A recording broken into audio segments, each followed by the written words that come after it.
Ma'am నిన్నటి వీడియోలో sugar avoid చేయమని చెప్పారు కానీ ఎలా ma'am? Very good question. Sugar అనేది చాలామంది సెలబ్రిటీస్ అవాయిడ్ చేస్తున్నారు, బట్ మనం కూడా అవాయిడ్ చేయాలి. ఈరోజు నేను స్నాక్స్ గురించి చెప్తాను, రేపు వచ్చే వీడియోస్లో బ్రేక్ఫాస్ట్ లంచ్ గురించి కూడా చెప్తాను.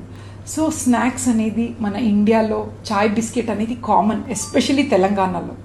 సో ఐడియల్గా స్నాక్స్ అనేది 150 క్యాలరీస్ వరకు తీసుకోవచ్చు.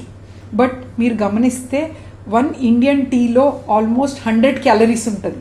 అండ్ దాంతోపాటు biscuit, milk biscuit especially 100 calories, 200 అయిపోతుంది క్యాలరీస్, కొంచెం ఎక్కువనే. సో ఎలా మనం తగ్గించవచ్చు అంటే, టీలో మిల్క్ అవాయిడ్ చేయలేని వాళ్ళు అట్లీస్ట్ షుగర్స్ తగ్గించుకోవాలి. 2 స్పూన్స్ కాకుండా 1.5, స్లోగా మళ్ళీ 1, అలా స్లోగా తగ్గించుకోవచ్చు. బిస్కెట్స్ అనేది చాలా ఇంపార్టెంట్, అది స్వైప్ చేయాలి. నాకు కూడా మిల్క్ బిస్కెట్ చాలా ఇష్టమే. సో మఖానా ఒక చిన్న బౌల్లో ఓన్లీ 40 క్యాలరీస్ వరకు ఉంటుంది. ఆర్ డ్రై ఫ్రూట్స్ ఇవన్నీ తీసుకోవచ్చు.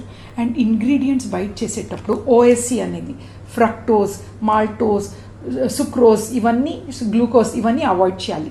అండ్ వెరీ ఇంపార్టెంట్, ఇది వదిలేస్తే స్లోగా స్కిన్ అనేది గ్లో అవుతుంది, వెయిట్ తగ్గుతుంది, పీసీఓడి కూడా తగ్గుతుంది, and egg and sperm quality కూడా ఇంప్రూవ్ అవుతుంది.